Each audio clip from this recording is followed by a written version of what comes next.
সাম্প্রতিক বন্যায় অবিরাম ভারী বর্ষণের ফলে বাংলাদেশের 23টি জেলা আক্রান্ত হয়। বন্যার কারণে মানুষের জনজীবনে নেমে আসে দুর্ভোগ। বিশেষ করে পাকা আউশ ধান এবং আমনের বীজতলা পানিতে নিমজ্জিত হয়ে প্রায় শতভাগ নষ্ট হয়ে যায়। বন্যার কারণে কৃষকের এই ক্ষতি পুষিয়ে নেওয়ার জন্য ব্রাহ্মণবাড়িয়া নবীনগর উপজেলা কৃষি অফিসের ব্যবস্থাপনায় ধানের বীজতলা বাস্তবায়ন করে বিনামূল্যে ধানের চারা বিতরণের উদ্যোগ গ্রহণ করা হয়।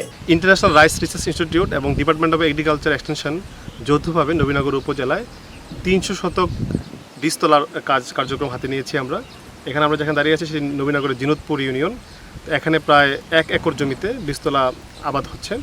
তো আপনারা অনেকে অবগত আছেন, নবীনগরের সীমান্তবর্তী উপজেলা কসবা, পার্শ্ববর্তী জেলা কুমিল্লার বুড়িচং, ব্রাহ্মণপাড়া, মুরাদনগর, 14 গ্রাম, নাঙ্গলকোট সহ বেশ কিছু জায়গার শতভাগ জমি, রূপা আমনের জমি নষ্ট হয়েছে, বীজতলা নষ্ট হয়েছে।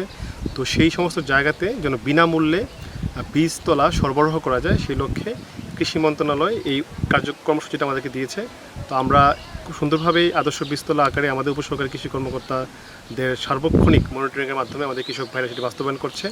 আশা করি এই বীজতলাটি আমাদের বন্যার দুর্গত মানুষের যে ক্ষতিটি সেটি পুষিয়ে নিতে সাহায্য করবে।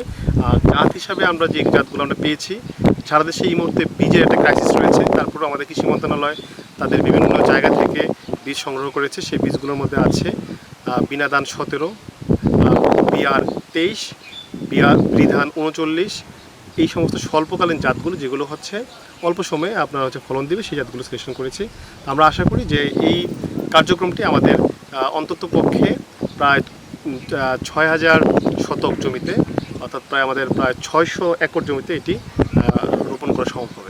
কৃষি সম্প্রসারণ অধিদপ্তরের মাঠ পর্যায়ের উপসহকারী কৃষি কর্মকর্তারা কৃষকদের পাশে থেকে প্রযুক্তিগত পরামর্শ দিয়ে কৃষিকাজে কৃষকদের সহযোগিতা করে থাকেন, যার ফলে কৃষকরা উৎসাহের সাথে খাদ্য উৎপাদন বৃদ্ধি করেন। আমার এই জিনতপুর ইউনিয়নে মোটামুটি এখানে 100 শতকের মতো বীজতলা করা হয়েছে।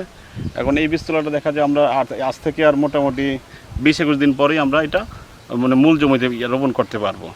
এইটা থেকে বীজতলা পাওয়ার পরে দেখা যায় যেসব এলাকাতে ওই চারার সংকট আছে, ওরা এখনও পানির নিচে নিমজ্জিত আছে, এখান থেকে এই বীজতলাটা নিয়ে ওখানে চাষাবাদ করলে আমাদের জাতীয় অনেকেই ধান উৎপাদন করতে পারবে।